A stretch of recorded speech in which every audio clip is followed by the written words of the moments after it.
ازيكم يا حبايبي؟ عاملين ايه؟ يا رب تكونوا بخير. اهلا بيكم في قناة مطبخ وافكار سونا.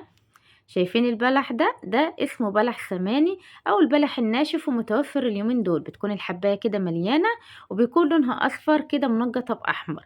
البلح ده حلو جدا، بس في ناس كتيرة ما بتحبهوش ناشف كده، بتبقى عايزاه بلح طايب ومستوي. فبالفيديو النهاردة هنرطب البلح مع بعض في اقل من 12 ساعة، ومن غير كمان فريزر ولا تلاجة. فيلا بينا كده شوف هنعمل ازاي مع بعض واحدة واحدة. معايا كيلو من البلح، طبعا الكمية اللي انتوا تحبوها.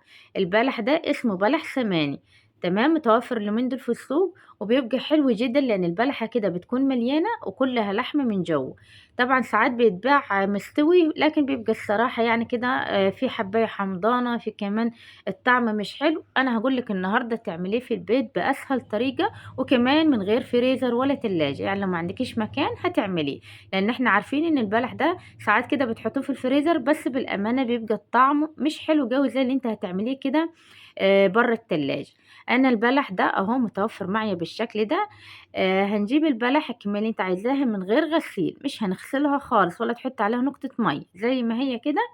وبعدين هتحط عليها فنجان من الخل الابيض اللي هو الخل بتاع الاكل، او كمان يعني ما يعادل كده ربع مج من الخل.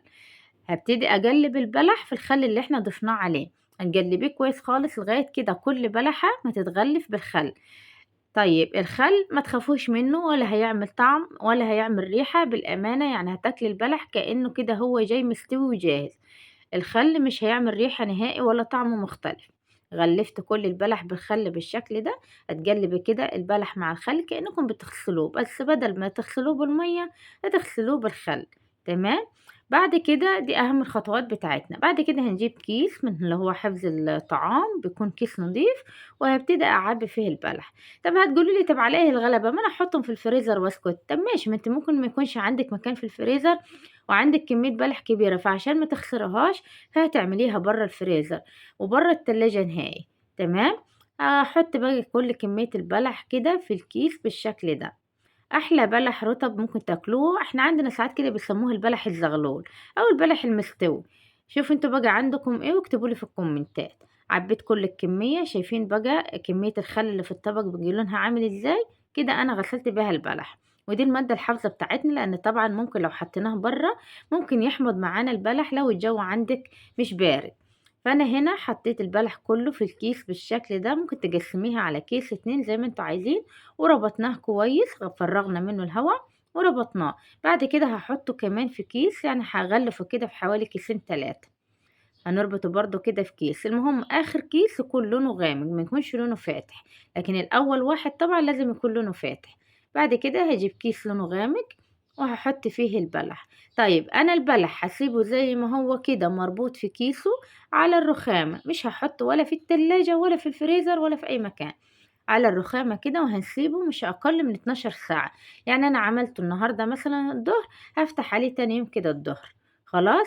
12 ساعة 15 ساعة. لو انت عايزاه مستوي أكتر سيبيه كمان ساعة أو ساعتين زيادة، بس مش أكتر من كده، لأنه هو هيستوي. ولا طبعا لو استوى زيادة وسيبناه بره التلاجة فممكن يحمض لأن الجو حر. فانتوا هتعملوه بالشكل ده بالظبط. بعد 12 ساعة أنا فتحت عليه للأمانة قدامكم كده على طول، وهو مكانه على الرخام. ادينا هنفتح الكيس اهو ونشوفه مع بعض. شايفين المنظر؟ هو باين كده من بره الكيس يعني. خطير بالامانه، تحفه بمعنى كلمه تحفه. شوفوا انتوا بقى عشان تشتروه بالمنظر ده من بره هتشتروه بكام؟ فانتوا اشتروه ناشف زي ما هو، اللي هو البلح القرش، واعملوه بنفس الطريقه. طب هتقولوا لي اي نوع بلح ينفع؟ اقول لكم اي نوع هينفع، بس النوع ده هو اللي معروف في البلح اللي هو المستوي او البلح الرطب او البلح الزغلول.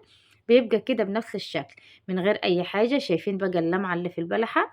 يعني بيلمع وخطير بالامانة، تحفة. ولا في ريحة خل، ولا الريحة باينة فيه اصلا، ولا باينة في الطعم. والطعم كده مستوي كأنه مستوي على نفسه من بره، من غير ما نحطه في الفريزر، لان لو حطيناه في الفريزر بيبقى حلو بس الطعم مش بيبقى مطعم زي ما هتعمليه بالطريقة دي. شايفين البلحة عاملة ازاي؟ هتحشيه بقى من الكيس وتسيبيه كده شوية 10 دقايق ربع ساعة بس يتهوى وريحة الخل تروح منه. انا للامانة هو ما سبتهوش، انا فتحته قدامكم وهدوقه قدامكم. طعمه تحفة ولا فيه طعم خل نهائي، كأننا ولا حطينا عليه أي خل. وشايفين القشرة اتشالت من عليه بسهولة، والبلحة اتفتحت بسهولة، ومستوية جدا ورطبة جدا. ده غير الطعم كمان تحفة.